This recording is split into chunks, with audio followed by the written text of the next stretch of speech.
lubos ang pasasalamat para sa isa na namang napakabuting araw at sa pagkakataon para matuto. Ako si Teacher Royce at hayaan nyo na gabayan kayo na gawin natin ang math ay maging madali lang. Simulan na natin. Ngayon ay pag-usapan natin ang properties of operations on integers. Our objective is for you to illustrate the different properties of operations on the set of integers. Magkaroon muna tayo ng 1-minute activity. Pakihanda ng inyong lapis, ballpen, at papel. You need to supply the missing term in each of the item.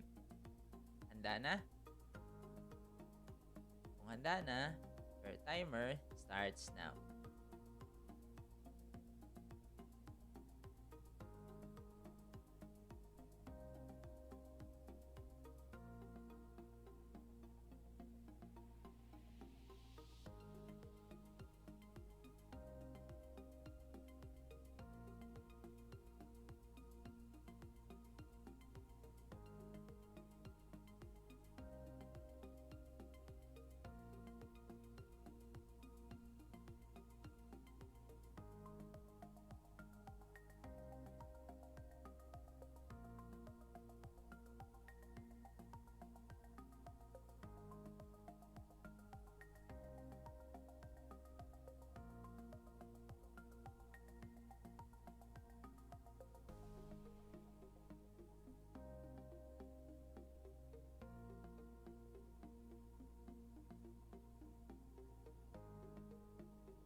Time's up.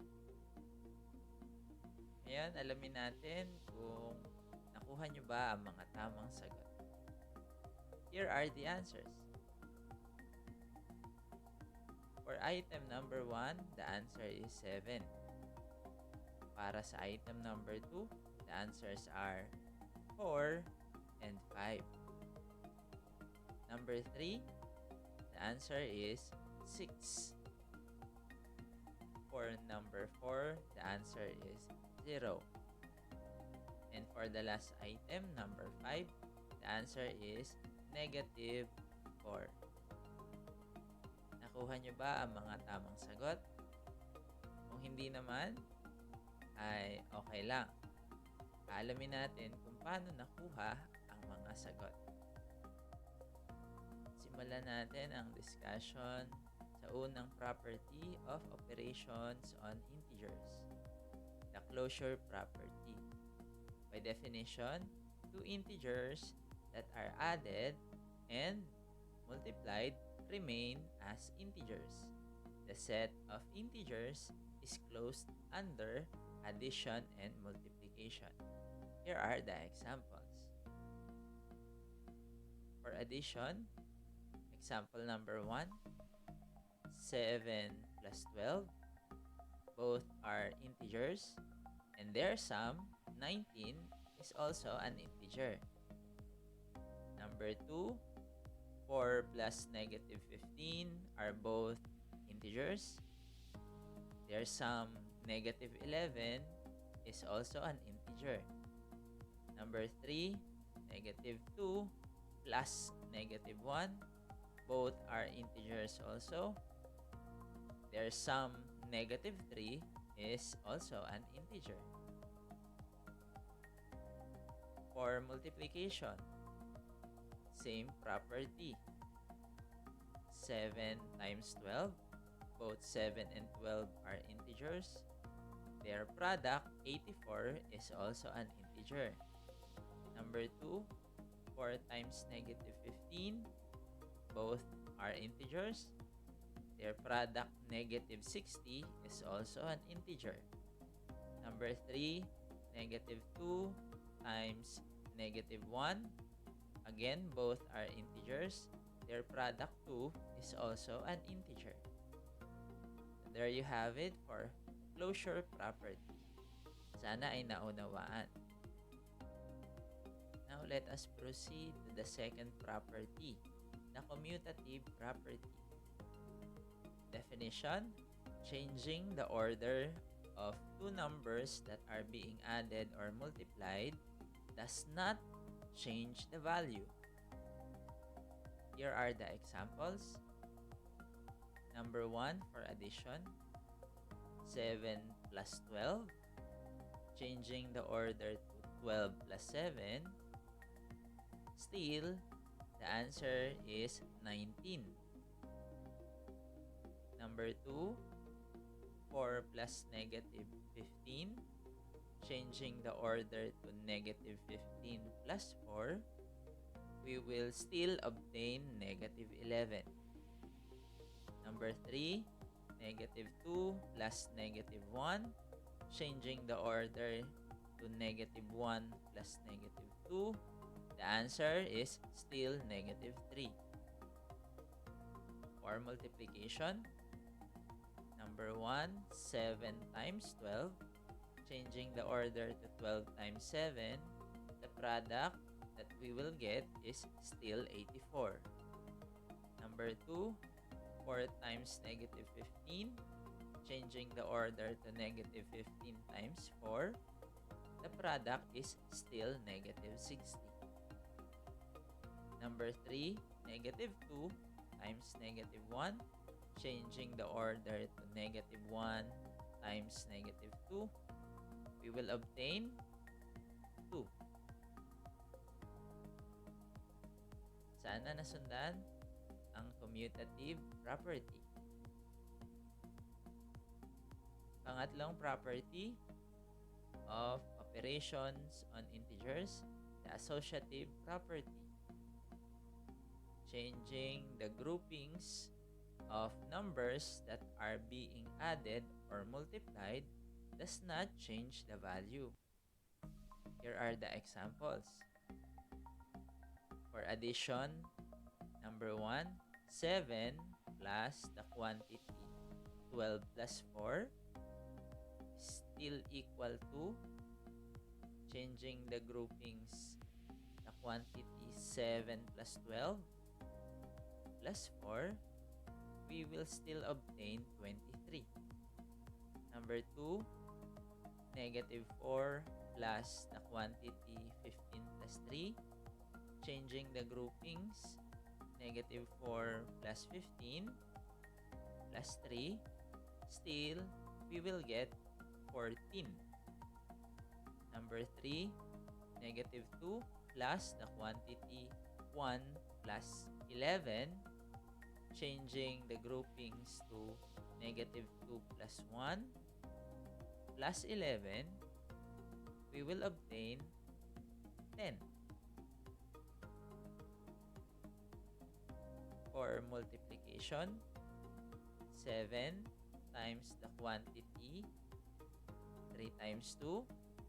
Changing the groupings to the quantity 7 times 3 times 2, we will still obtain 42. Number 2, the quantity 4 times negative 5 times 3. Changing the groupings to 4 times the quantity negative 5 times 3. Still, the product is negative 60. Number 3, the quantity negative 2 times negative 1 times 3 is equal to negative 2 times the quantity negative 1 times 3, and we will get 6. Tuloy-tuloy na tayo sa pang-apat property, the distributive property. When two numbers have been added or subtracted and then multiplied by a factor, the results will be the same when each number is multiplied by the factor and the products are then added or subtracted. Here are the examples. Number 1, the quantity 12 plus 4 times 3. It is equal to the product of 12 times 3 plus the product of 4 times 3, which is 48. Number 2, negative 4 times the quantity 5 plus 2. This is equal to the product of negative 4 times 5 plus the product of negative 4 times 2, which is equal to negative 28.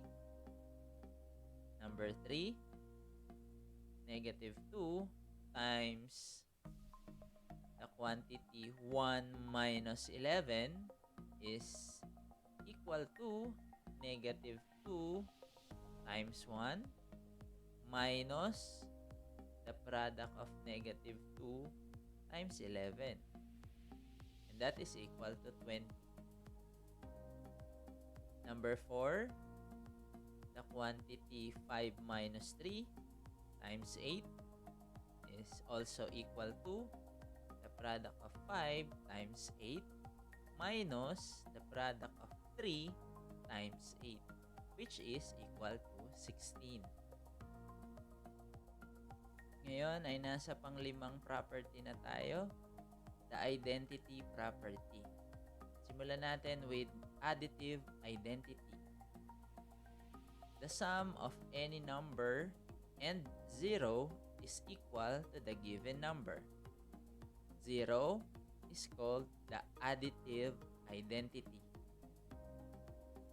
Multiplicative identity states that the product of any number and 1 is equal to the given number. 1 is the multiplicative identity. Examples for additive identity. Number 1, 12 plus 0 equals 12. 0 is the additive identity of 12. Number 2, 0 plus negative 6 equals negative 6. Again, 0 is the additive identity of negative 6. For multiplicative identity, we have number 1, 23 times 1 is equal to 23. 1 is the multiplicative identity of 23. Number 2, 1 times negative 9 is equal to negative 9. And again, 1 is the multiplicative identity of negative 9. Diba? Madali lang. Panghuling property, the inverse property. The additive inverse. The sum of any number and its additive inverse is equal to 0. The additive inverse of a number A is the negative of A. For multiplicative inverse, the product of any number and its multiplicative inverse is equal to 1. The multiplicative inverse of the number A is the reciprocal, 1 over A. Here are the examples. For additive inverse, we have number 1, 12 plus negative 12 equals 0. Negative 12 is the additive inverse of 12. And at the same time, 12 is the additive inverse of negative 12. Number 2, negative 6 plus 6 equals 0. 6 is the additive inverse of negative 6. And negative 6 is the additive inverse of 6. For multiplicative inverse, we have number 1, 23 times 1 over 23 equals 1. 1 over 23 is the multiplicative inverse of 23.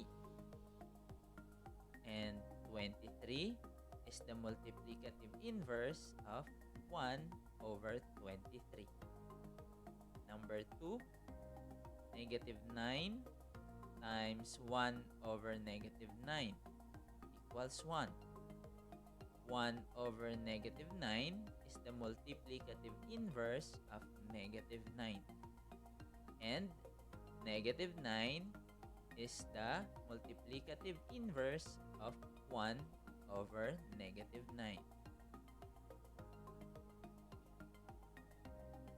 Ngayon ay balikan natin ang first activity, supplying the missing term. At alamin natin kung ano-anong mga properties of operations on integers ang ipinapakita sa bawat number.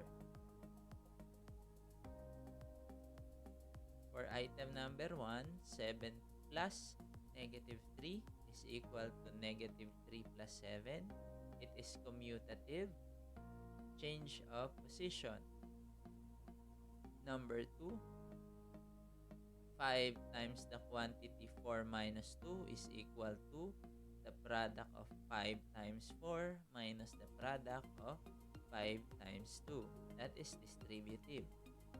Number 3 is associative. Change of groupings. The quantity 7 plus 4 plus 6 is equal to 7 plus the quantity 4 plus 6. Number 4 is the additive identity. Negative 10 plus 0 is equal to negative 10. Number 5, additive inverse. We have 4 plus negative 4 equals 0. Sana may natutunan kayo. Sana natulungan ko kayo sa inyong lesson.